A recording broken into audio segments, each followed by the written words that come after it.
is now streaming. Okay, great. We are live. Hi there. Okay, let me greet our audience and then I'll get back to you, Tina. So glad that you're here with us.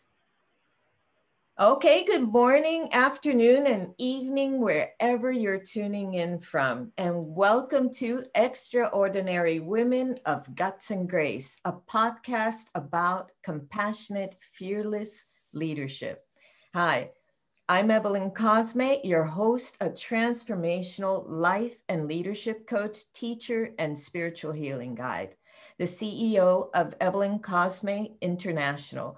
And I am passionate about helping women achieve self mastery and become empowered to lead not just their lives, but those they commit to lead with guts and grace. My guest today is Tina Hong, Executive Health and Wellness Coach, and I'm really excited to have her on the show. We've been in a class together, and I got to meet her, and I was impressed by her immediately because Tina and I share lots of similar beliefs and thoughts and knowledge about health and wellness today. And she is a powerhouse for sure and absolutely a leader of guts and grace when it comes to health and wellness. And I'm so happy to have you here, Tina. Would you like to greet the audience before I read your bio? Sure. Hi, everyone. Thank you, Evelyn, for having me on today. I'm really excited for the work that you're doing in transforming leaders, future leaders in business and in life. And just wanted to thank you for inviting me to have this discussion with you. Absolutely. And I think it's going to be of great benefit for the audience, and anyone that views it will definitely get a lot from it, I'm sure.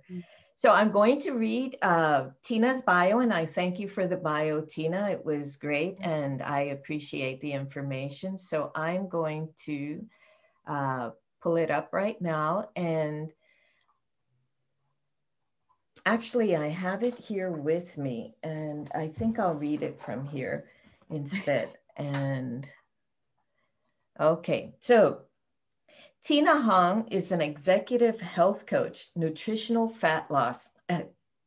That's an important detail right there. Specializing in body fat loss up to 100 pounds, digestive gut brain health, food addictions, anti-inflammatory nutrition, and anti-aging mindset. Tina Hong is a certified executive health coach who is committed to partnering with high achieving, busy business owners and entrepreneurs to achieve self mastery in claiming unstoppable health, life, business, and love. So important, Tina. It's very holistic, your point of view, and that's what I like about it. While improving daily performance through mindset and habit transformations, Tina has successfully worked with countless clients to lose up to 100 pounds, that's not easy, of body fat, change body composition, build lean muscle mass and strength, control cravings, and eat purposefully and mindfully with choice, satisfaction, and pleasure. Heal fatigue that we're also going through right now at this time. Increase energy, vitality, balance, inner peace, and fulfillment. Improve biometrics and reverse pre-disease states, such as improving hypertension, high blood pressure, pre-diabetes, and chronic digestive issues. Ms. Hong received her health coach training at the world-renowned Institute of Integrative Nutrition in New York City and is a member of the International Association of Health Coaches, American Holistic Health Association, and also a member of the American Association of Drugless Practitioners.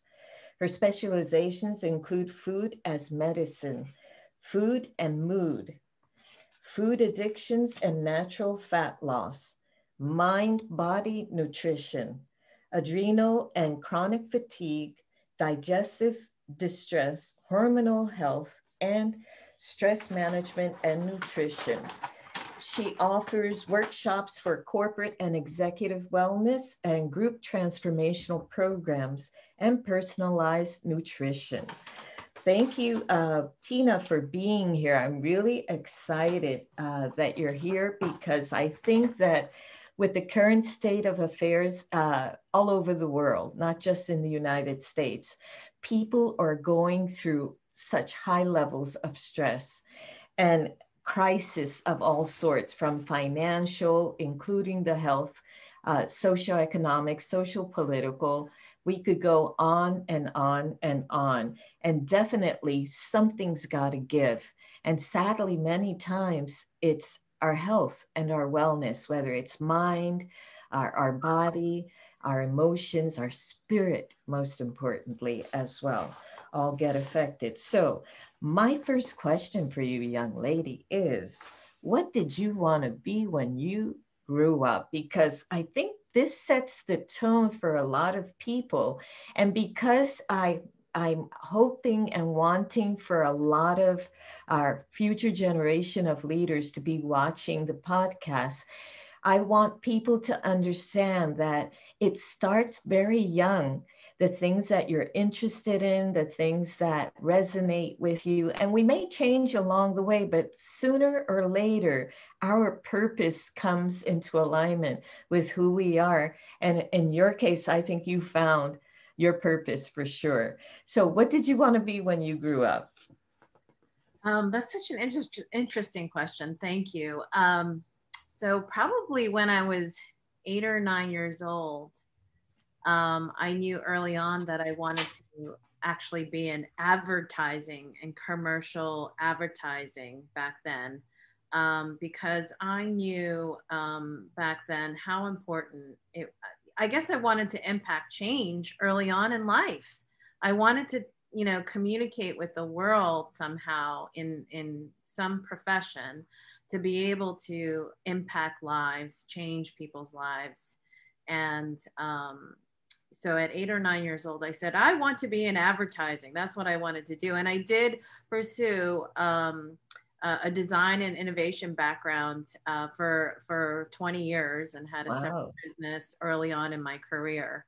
Yeah. And I did pursue that, worked in advertising agencies and was really working in consumer products. So everyday products that we engage with, from vacuum cleaners to, to diapers to, so I worked in consumer products for a number of years. And what's interesting about that is it was really about creativity and innovation back then. Because in the consumer realm, I was always working in consumer insights. So how do we understand people's behaviors, and basically how do we develop solutions around what people need and want? And so that was my early career background way back when. But you were only 10 years old and you already were thinking about the word advertisement. That tells me you're a pretty smart young lady. That's not something that most children would think about. Maybe on being on television, doing commercials, but the word advertising is totally a different league all in itself. Yeah. But I can understand how that probably ties in with what you're doing right now. Correct?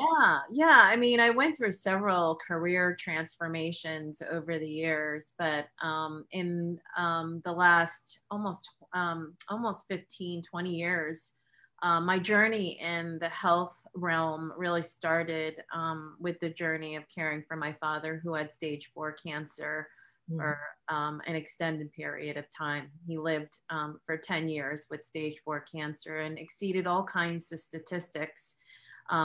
So I was consulting for clients at that time, and in the kind of working on business problems really for a lot of different kinds of businesses. But you know, my dad had a diagnosis with stage 4 GI cancer back in the early 2000s.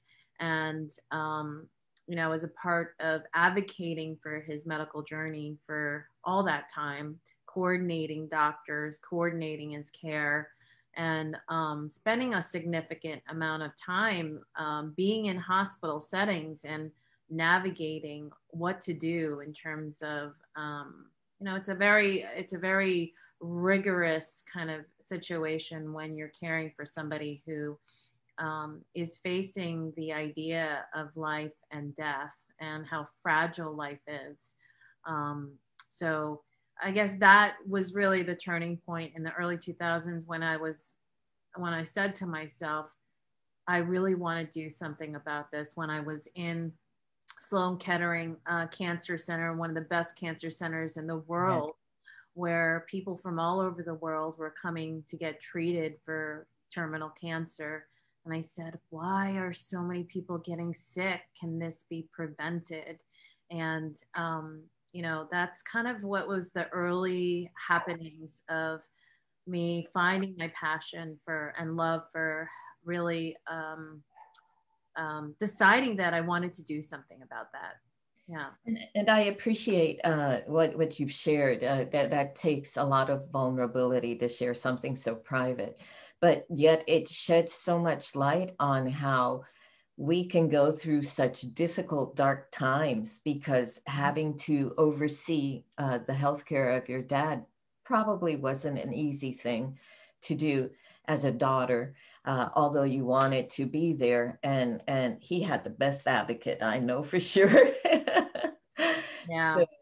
So it takes a lot of advocacy, and people need to be aware of what they're receiving in terms of treatment and medicine, et cetera. And just it's a matter of being informed and being knowledgeable to make the best healthcare choices possible. Now, I appreciate how you took that and you transformed it into something so positive and transformative for other people, because having acquired and being exposed so much to all those settings, I would imagine you were at times confused with a doctor at times because you were there all the time, probably asking all these questions that a lot of people are afraid to ask. So thank you again for sharing that. And I know that there must be many in the audience who will be viewing this if they're not here live with us now, who have gone through that type of experience. Personally, I have as well with a family member, so I'm aware of how delicate and difficult it is to have to even consider losing someone that you love to such a terrible disease. So thank you again. Now, my next question, Tina, is tell us what's the most important thing for people to think about during stressful times of crisis when it comes to their health or weight loss. And I've got a few pounds on me right now. I shouldn't have. Right. So the pandemic has really kind of been a wake-up call for everybody around the world. And you know, one of the most important things in managing stress under times of crisis is first taking a pause. First taking a pause and being aware and conscious of how you're feeling. And you know, you would think that I would say the first thing is, you know, you should exercise and do nutrition and all of that. But before you even get into a regimen of better nutrition and exercise, in a time of crisis, we are reacting. So our fight or flight response is activated.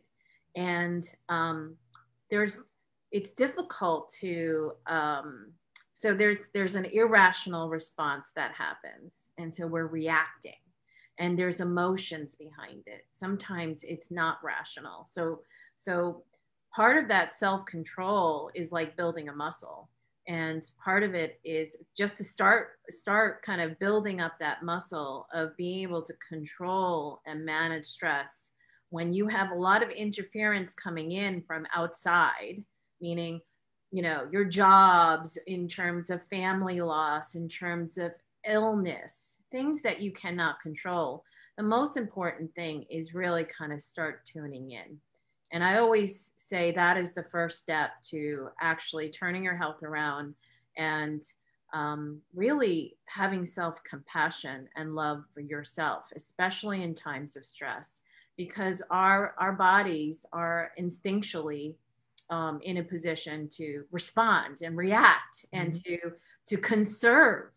So even when it comes to fat loss and actually changing your body composition and changing your health around and changing your health markers, our body goes through a physiological response when we're under stress. So, you know, everything in terms of your body system, including your insulin response in terms of storing body fat versus losing body fat, in terms of your digestion, in terms of your endocrine system, all the things that hormonally that we need to actually feel balanced and feel happy and good gets sabotaged when we are under attack, under stress. So really that fight or flight response system, to be actually tuning in first and to be aware of where you're at, taking a pause is the most important step, and really starting to learn how to breathe. And a lot of clients, you know, who have stressful jobs, you know, I've had a client in the past say to me, and numerous clients have said this to me, oh my God, sometimes I even forget to breathe. Oh, yes. We're like walking around holding our breath when we're in a fight or flight response, when we're in a stress response. So just in the terms of bringing ourselves to our breath, bringing ourselves to awareness, am I even breathing? Am I holding my breath? Is like one simple thing that you could do just to start tuning in to seeing where you're at.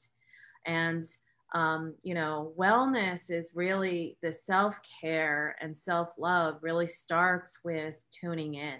Where am I? Where am I acknowledging where you're at instead of denial? So just tuning into your breath is one simple way to actually start becoming aware of the present moment, not living in the past, not bringing your past and your fears from the past into the present, not looking into the future and bringing fears about the future into the present, but truly being in the present with yourself and acknowledging where you are. And I really like what you said about just stepping back and being aware. Awareness, it is so important, not just for your health, but for anything and everything that you're doing. Even in leadership, self-awareness enhances your career in so many ways, and provides you with the opportunity to stop and think and consider things and the different possibilities. And the same thing goes with what you're saying, that compassion, being compassionate with ourselves. It's so difficult. That's why I always sign off everything I say and do with much self-love, compassion, and benevolence with yourself, because it starts there. It has to begin there in order so that we can do that with others. And that's why I wanted to bring you on the show, because I know you believe these things, and I so trust that anyone that from the audience that reaches out to you, you will do a great job in helping them change their mindset, because it starts there. It's like you said, I'm not going to tell you to go walking or exercising. It starts with that self-awareness, and that's so key. Now, is there, Tina, a certain type of eating approach, diet that you recommend to your clients? Yeah, so when we are in a high stress fight or flight response, it really literally changes our chemistry in our body and our ability to bring inflammation down. If we're in a high fight or flight response system and habit, basically our blood pressure raises, our physical ability to digest food slow down, our insulin response slows down. So every bit of our nervous system, our mechanisms actually slow down. And so when we are on a high carbohydrate, high sugar diet, basically that's feeding into pathways, hormonal pathways that tell our body to store body fat. So I recommend a low carbohydrate diet, a low sugar diet, and really, cleaning up the diet to be able to give your body the most efficient manner in which the food that you eat is data, to be able to have clear minds and clarity, and to have sustainable energy throughout the day where you're not having roller coaster crashes of energy, to sleep better, to feel better and more hopeful. And so there is a direct correlation between food and mood. What you eat is how you feel. And I do recommend a low carbohydrate diet, low sugar diet. And there's a million times a day I say, I know what to do, but I'm not doing it, right? I hear that all the time on almost every call that I make, right? And most people say, I know sugar is bad for me, I can't get unhooked, blah, blah, blah. Well, the thing is, like, if you are on a high carbohydrate diet and you're having bagels and pizza and pasta and refined carbohydrates that have, flour and refined flour and refined wheat in the products, it actually will not only slow your metabolism down, but basically that's the same thing. Eating a bagel in the morning or a waffle in the morning or even oatmeal in the morning is the same thing as having three tablespoons of sugar in your coffee. Even oatmeal? Yes. No. Basically, that's a refined carbohydrate that spikes your insulin. Oh my.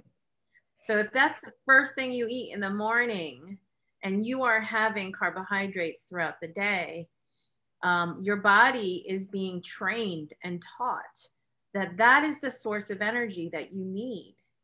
And it's always going to take you onto a roller coaster, and you're never going to actually lose body fat and use body fat as fuel. And there's totally a lot of evidence and science out there that you can, once you go through your body adjustment in a low carbohydrate diet, that you can use your own body fat as fuel to sustain you throughout the day. And you get skinnier and more youthful. And at the same time, you have an increase in energy, believe it or not. It happens. That sounds like a winner to me, but I'm going to ask you, there's so much sugar hidden in different foods that we don't realize. Absolutely. Could you speak to that a little bit right now? Because sometimes we think, okay, I cut out extra sugar in my coffee or my tea and different things like that. I'm not eating a candy bar, but there is sugar hidden in different foods I'm aware of. So please speak to that a little. Yeah. So if someone is on a highly processed diet, meaning that you're eating most of your meals that are coming from convenience foods, meaning that it's not whole foods nutrition, meaning it's in a wrapper, in a box, in a container. Most of those foods that are shelf stable certainly have hidden sugars in it, and it could really add up. For example, even just 1 cup of a Yoplait yogurt could have 24 grams of sugar in it. Oh Or my. carbohydrates in it. And what that translates to is almost 6 or 7 teaspoons of sugar in one little cup, one Wow. little cup. So imagine that you're having that first thing in the morning, your insulin is completely spiked. And basically your job, the job of insulin is to actually bring your blood sugar down so that you have, um,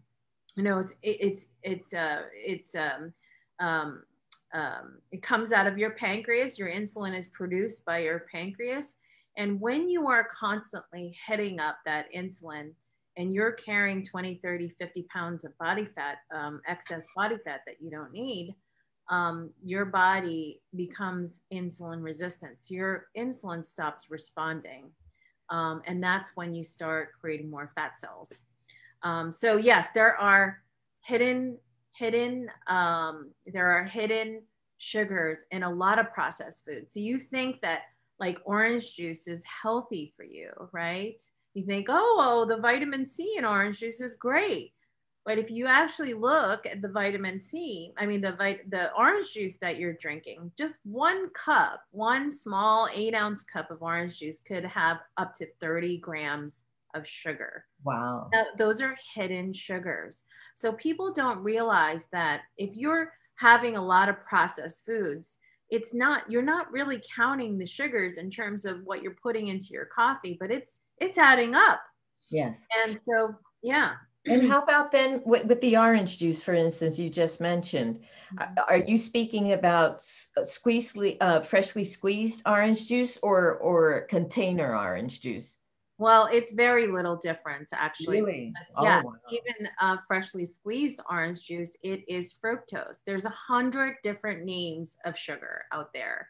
Okay, so if you look on the back of a package, and I know freshly squeezed orange juice is coming straight from a fruit, but there's 100 different types of sugars out there. They're either manufactured in a lab or they're naturally occurring. Naturally occurring sugars come from fruit, but it's still sugar. It's fructose. It's called fructose. So if you think you're having healthy foods by having 3 glasses of orange juice a day, if you think on the calculation of it estimated at 30 grams of sugar, you're really having almost 10 teaspoons of sugar in that 1 8-ounce glass of orange juice, whether it's freshly squeezed or not. In a shelf-stable product that you would find in a grocery store, they do add some other things, preservatives, so that it's shelf-stable, so it can stay on the shelf longer, which doesn't help you either. But yes, that saying, 1 apple a day keeps the doctor away. If you're munching on fruit all day long, it's actually not great for you. It creates inflammation. Oh, wow. And okay, and then sugar creates a lot of inflammation. Is it possible to detox from sugar? Because there's all these little books out now, detox from sugar, and all these, they're guaranteeing that if you follow this diet or that diet, how possible and realistic is a sugar detox? Well, it depends on, so really, if you focus on a paleo approach to eating. And when I say paleo approach to eating, that doesn't mean it's an all meat diet. That is a total myth. Okay. Everybody thinks, oh, paleo is all meat, right? Meats and fish and land and sea proteins are the best type of nutrition you can have because it is full of naturally occurring amino acids that you need to actually have energy, to build new tissue in terms of muscle mass, in terms of bone density, brain health. But at the same time, what paleo means is really ancestral types of eating. So if you think of the ancestral times in caveman times, before modern conveniences came in, before microwavable meals came into the scene in the 50s, where really eating as closest to the source without processing is really the best way of getting detoxed from sugar because those foods are not laden or hidden with sugars that you may not have control of when you're, buying something on the shelf in the grocery store. So the best way to actually choose what you're eating is really the perimeter of the grocery store. The perimeter of the grocery store is really where all the fresh products are in a grocery store.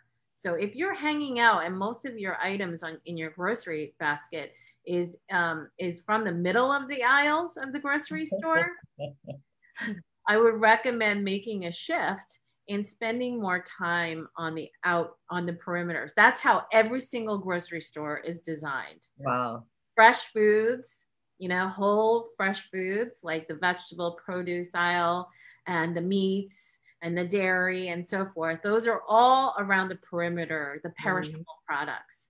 That makes sense. Like now that I've never thought about it, but you're right about that. Absolutely. So that's where you want to spend most of your shopping minutes when you're grocery shopping. Okay, now meat's getting more and more expensive nowadays, and then again, it depends on how they're fed and how they're treated in terms of the quality of meat and fish, etc. What are substitutes, if any, for someone who has perhaps a lower budget or but still wants to try to eat those nutrient-rich foods? Yeah, so nutrient rich is a key word. Thank you for saying that. Yeah, for bite, you want to have as much nutrition. And Dr. Mark Hyman said this: Americans are overfed and undernourished. So the choices that you make in terms of the nutrition that you have, the food that you eat, every bite for bite, you want to have it packed with as much nutrition as possible. And so with regards to the quality of meats or eating on a budget, you can do a lot on a budget. Many times my clients, I know we're in the middle of a pandemic, people aren't eating out as much, but people are still ordering takeout and so forth. Believe it or not, if you actually prep your foods and you buy bulk, meats, fish, and items, that you can actually save money even in the middle of the pandemic. So cost efficient strategies in terms of eating better, eating more real food is, I always say, like eggs. Eating the whole egg, including the yellow part of the egg, is a very cost effective whole nutrition food. So having eggs in your diet, and every single egg, one egg is 6 grams of protein. So people think, oh, I'll just have one egg. But if you're in your 40s, 50s, and 60s, you actually need more protein than you think. Really? Because your body is going through transition. Your body is going through hormonal changes as we age. We're losing muscle mass. We're losing bone density as we age. And so really what you want to do is have adequate protein, so you're at least maintaining what you have. Otherwise, you're continuing to get weaker and weaker and weaker.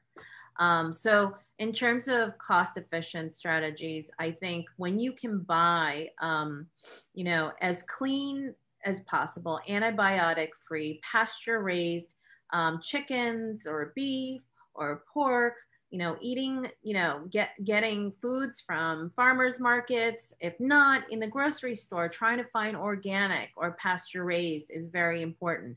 But you can buy nowadays, even in the wholesale clubs, bulk packages of chicken that's organic. And it's just a matter of really prepping that and putting that, I always say get a bulk pack of like chicken legs or chicken thighs, so that you have that ready to go, and designing your meals around that and putting that into smaller containers, into Ziploc bags, so that you have it available in the freezer just as you need to for meal per meal. And actually you end up saving a lot of money. So that's probably one way. Just eggs. And just even like a wild caught tuna fish can has 24 grams of protein in one can. And that is really a great source of protein that is easy and accessible and doesn't require a lot of cooking, right? But having bulk packages, you know, like cans of pole caught or wild caught tuna fish is a very cost effective way of eating and getting really good nutrition. And also just varying your vegetables. You want to eat the rainbow. You want to really have as much, you know, we get our antioxidants from vegetables. And what an antioxidant is, our body, as we age, we are oxidizing, right? So we're getting, you know, we're losing. Yeah, we're as we're aging, we're oxidizing. So when we get more wrinkles or, you know, less firmness in our skin and so forth, we're really aging. We're losing elasticity. We're losing collagen. And so a lot of times what we could do is, you know, to fight the oxidation or the aging process, having a variety of vegetables is really important. And the more, you know, plant varieties out there in terms of leafy greens and vegetables that have color in it are higher in polyphenols, which are anti-inflammatory. So if you have joint pain, if you have inflammation, if you're carrying excess body fat, that is already inflammation in your body. You already have inflammation. So we have to do a lot more these days to actually fight the curve, really, and to do whatever we can, bite for bite, to be able to reverse the curve of aging and oxidation. I think that, ladies and gentlemen, we just had a taste of what Tina can do. So if you are even interested in your health and wellness, the details that and the passion that Tina has with her work, you just showed it right there, Tina. Thank you so much. That was a session all its own. Yeah. Well, you know, and everybody's different. Everybody's environment, their gut environment, their health environment, the pharmaceutical medications they may be on, every single person's different. So a lot of people go out there and try to self-hack their way around trying to lose weight, and it ends up being just a diet where you may be restricting calories, and you may experience some initial total weight loss. But really it's about body fat loss. And body fat loss, the most important fat to lose is the visceral fat, which is in your deep, deep organs, the fat that's accumulated around your organs. And that's the dangerous fat that can lead to heart disease, that can lead to other kinds of chronic health issues down the line, type 2 diabetes and so forth. And you don't really get down to losing visceral fat, the deep body fat. Like most people, when they go on diets, they'll lose surface fat. So they'll lose some weight in their arms and maybe a little bit on their belly, maybe in their butt, maybe in their breasts, you know, and stuff like that. But that's surface fat. What's the dangerous fat is that visceral fat around our organs. And that is really, truly a physiological change that happens when you are able to sustain a much more nutrient dense diet, not restricting calories, but actually bite for bite, having more nutrition in the food that you have. Well, we could go on, and I have so many questions, but because I want to respect your time and that of the audience, let's move on to the next question. And how can people get unhooked from sugar? And I think you already mentioned a lot. Is there anything else you'd like to mention about that? Because all of that explanation you gave about foods, I think, was pretty clear. Yeah.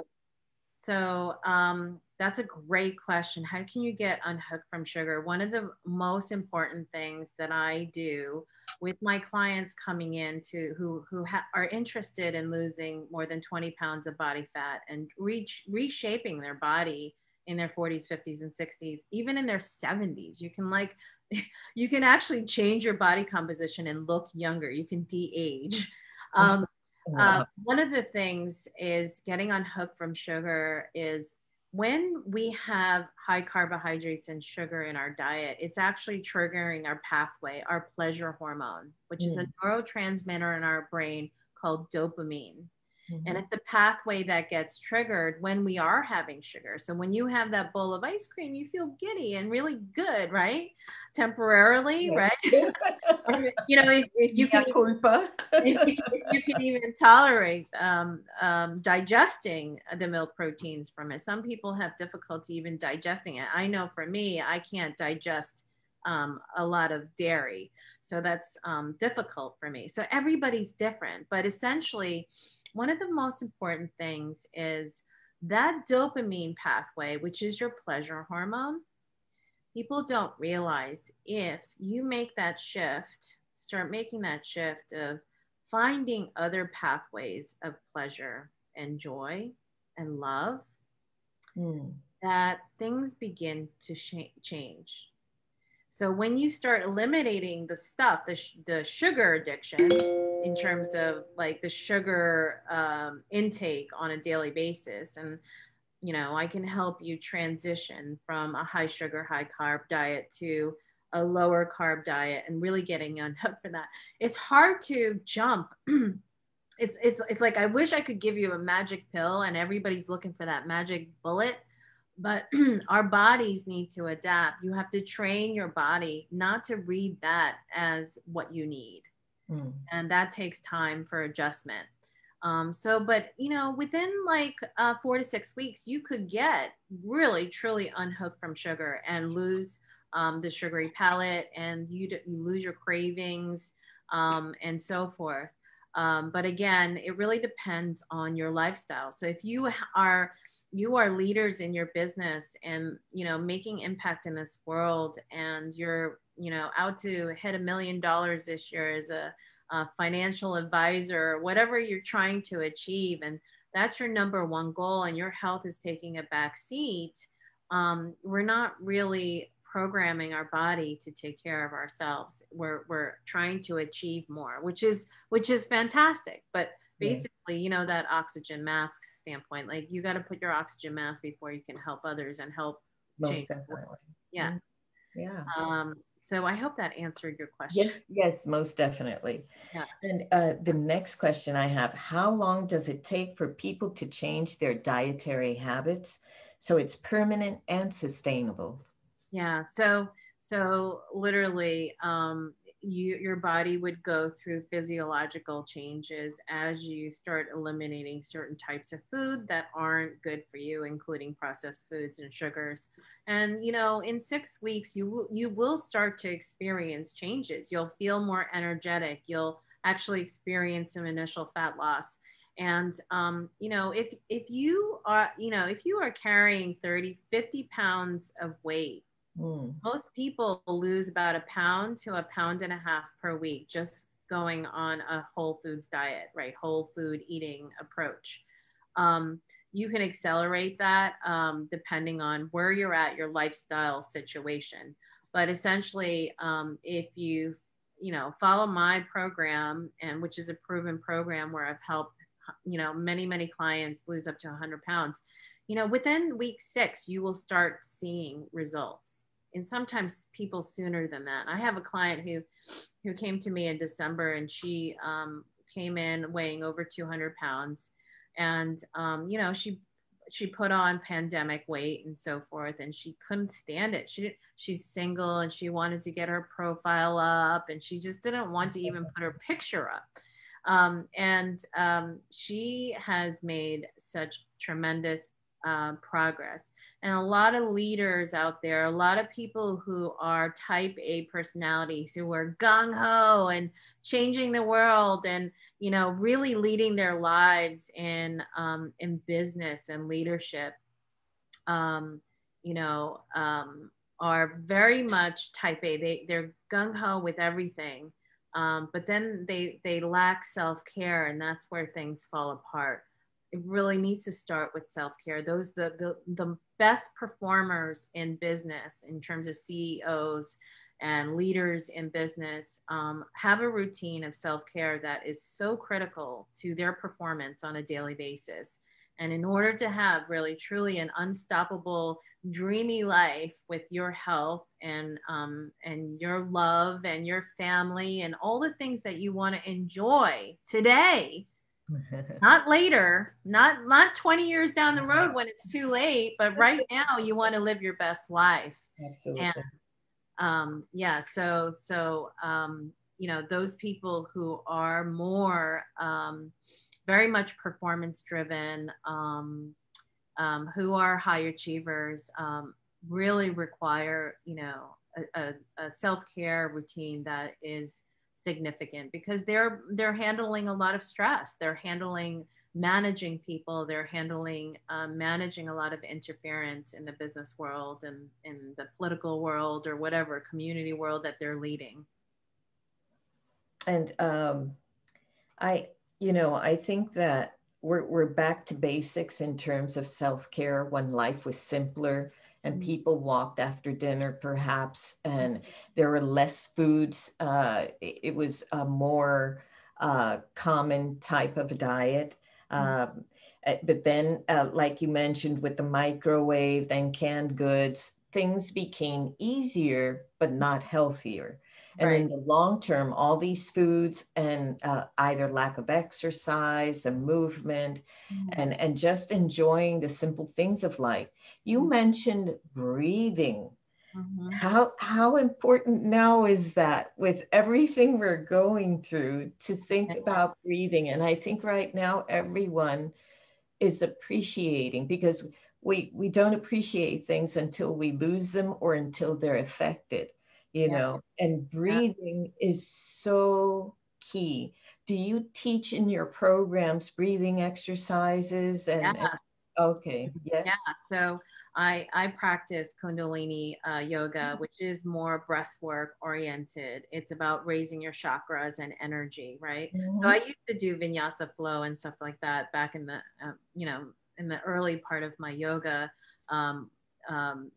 training days. But basically now I practice exclusively Kundalini yoga, which is about raising your vibrations and raising your breath, and it's completely breath work. So here's one hack for everybody that right now that you could do when you are under attack in your fight or flight response. Just being able to close one nostril. Anyone?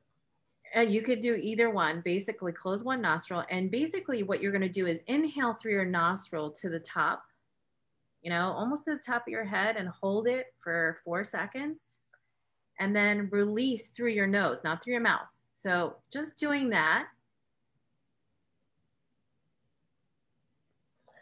and do 4 cycles of that, and then switch your nostril. So we switch? Yeah, so do 4 cycles on one nostril. Okay. And you're going to take you're going to take your inhalation through your nostril all the way to the top, hold it for 4, and then exhale through your nose. And literally when you're exhaling, like exhale through your nose, all the oxygen out of your belly. And when you do that through 4 cycles and then switch your nostril on the other 4, and you do that kind of repetition, it creates a parasympathetic response. And believe it or not, it will totally change your mindset, like instantly. It's like such an amazing hack. Thank you for that hack. I appreciate it. This show has definitely been wonderful because you've brought so much information that we could start implementing immediately in our lives. And okay, next question. How can women improve their energy when they're juggling so much in their lives? We are multi-passionate, we wear many hats, and we want to take care of everything and everybody. Yeah, so I always say, and those high performing leaders in business and in life, CEOs of households, have so many responsibility. And if you are in the sandwich generation where you have aging parents even that you're taking care of, that's a really tough situation. So you're taking care of your children, you're taking care of aging parents. That's such a huge amount of stress, and be able to work and so forth. So no doubt that is like the most difficult generation, I think, who have so much on their shoulders, especially during this pandemic. One of the most important things for people who are juggling too much is really getting organized around your self-care plan. And people think, oh, well, if I just, walk a little and I just kind of, downplay my sugar a little bit, that's like setting sort of an intention, but you're not really putting it into a plan. You're not getting organized. So lifestyle changes don't happen until you put structure around it. And literally that means like plugging things into your calendar, where you are not going to get sideswiped by whatever comes up that minute, that day, but literally putting organization around your self-care and prioritizing that. If you are able to do that and optimizing your schedule, that it is, that's dedicated solely for you, you need that fuel. And it's so hard for people and mothers to actually set aside their own needs and always give and give and give and give and give, And the thing is, you continue to give and give and give and give and give, and there's no restoration. That's when people burn out. That's when people start experiencing pre-disease states and metabolic disorders. And believe it or not, it sneaks up on you, and you don't even realize. You may look okay on the outside, but what's happening really is what's happening in the inside. And you push it off and you put it under the rug. Like it's the saddest thing to hear from moms who are taking care of their children as well as aging parents. I just have to put myself on hold. And yes, that's so sad to me, because right now is living. You're living your best life. God made us to live the best life we can with what we have right now. And so putting yourself on hold is kind of saying, I don't need to breathe right now. I'm just going to hold my breath until it's my turn, until it's my turn. So the organization is really important in terms of reprogramming your habits to get your best health back. I agree. And I think I would include in that even decluttering as well. Oh, yeah, totally. That's part of organization. The decluttering drawers, the closets, the hallways, areas where you and the family are at constantly, and just have the essentials. And I went from a 3-bedroom to a 2 to a 1, and I have so much more time to do other things now. My son's already a grown man, so he's out of the house. So I don't have to juggle that part of my life right now. But I'm finding that I have time because it's not spent on caring for the house or decorating or this or that, just living with what I really need, the things I really love, that have sentimental value are the things that I keep around. And that has definitely cleared up my mind and my spirit, just my space in general, not just physically, And so I do appreciate that about organization. And those of us that are in business, or we are leaders in organizations, whether it's faith-based, philanthropic, whatever the case may be, or a corporate position, organization is so key, because we have to juggle, no matter whether you're a man or a woman, you just have to juggle so many things at a given time. And if we have what we need at hand, the basics, life is so much easier and so much happier. And having gone through this entrepreneurial ship process and journey myself, having to pivot online, I've had to toss out things. This doesn't work, and streamline everything in my life so that I can squeeze in a podcast, posting and dealing with clients and potential clients, answering their questions. It's a whole process to come online. So I know that a lot of people viewing us are going through that very same thing right now. Everyone's pivoting online and creating their presence somehow, some way. And it's a trial and error thing. Some things work, some things don't. So whatever the case may be, organization is definitely key. So do you help your clients also with your programs, with the organization aspect of their lives?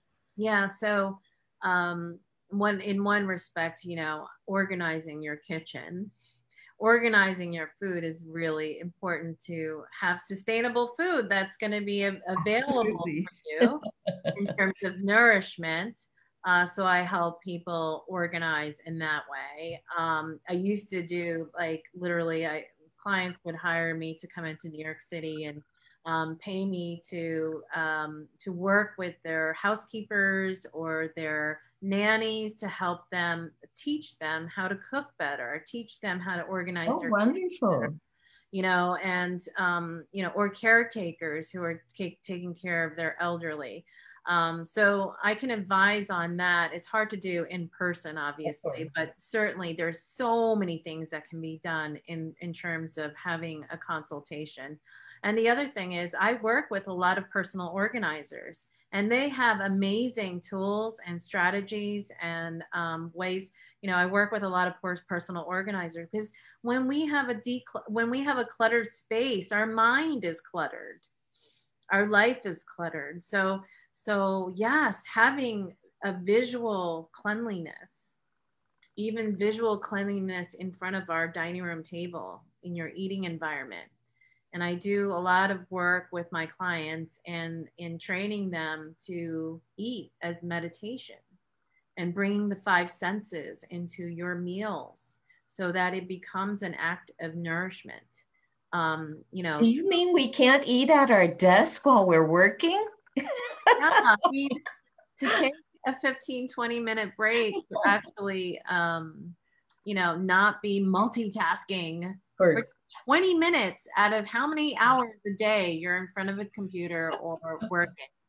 But yeah, just a simple act of mindful eating can be incredibly powerful in terms of really declaring an act of self-care and nourishment. And that is really hard for people. That is super hard. Most people are in front of their computers, eating in front of their computers, or eating in front of the television, which is the worst. It's like mindlessly eating, so you're not even aware. So part of the program that I work with clients on is really starting with mindful eating and really starting to slow things down and becoming much more in tune with yourself. Am I full? Am I really hungry? Is this emotional hunger? Or is this physical hunger? Like really being able to determine those different states and becoming more aware. And is there a way to kind of like, without going into too much depth, how do you figure out emotional eating versus being really hungry? Yeah, so real actual hunger comes on gradually. When you all of a sudden have like a fast pang of hunger, it can be emotional hunger. Okay, wow. And or you are insulin resistant and essentially have been on a high carbohydrate, high sugar diet, and basically your blood sugar is dropping. And this is the roller coaster that most people are on out there. And how can you perform with a roller coaster of hormones? If you need to be on the ball all day long, you need to have a sustained level of energy and mental clarity throughout the day. And if you are on a high carbohydrate, high sugar diet, it will take you on that roller coaster and it'll take you off your game. And it affects the vision and it creates fogginess as well. And I'm aware of that, been through that myself. You and I will be talking soon. Now, we're just about ready to wrap up. And I'd like to ask you, is there anything else you feel important to share with the audience in terms of the work that you do? Yeah. So I just, I think people probably have a good idea. I want to invite people to, I invite your audience to book a one-on-one with me, complimentary. Um, I'm happy to do a health history review for you and to help you navigate some of the things that you might have been roadblocked for a while, that you're not even maybe aware of. You think you might be aware of, but not sure how to take it to the next level. So I wanted to invite you to that, and you can book a one-on-one with me by going to the link, the bit.ly link, bit.ly // unstoppable health. And you can, and, we can add the link later. But here's one last thing that I want to share with your audience. In the midst of this crisis, in the midst of fear, in the midst of, a lot of darkness around us, right? I encourage you to find your light. I encourage you to tune in, to search for that light that is there. Because that light is really what's going to guide you. And we need this time to fall in love with ourselves.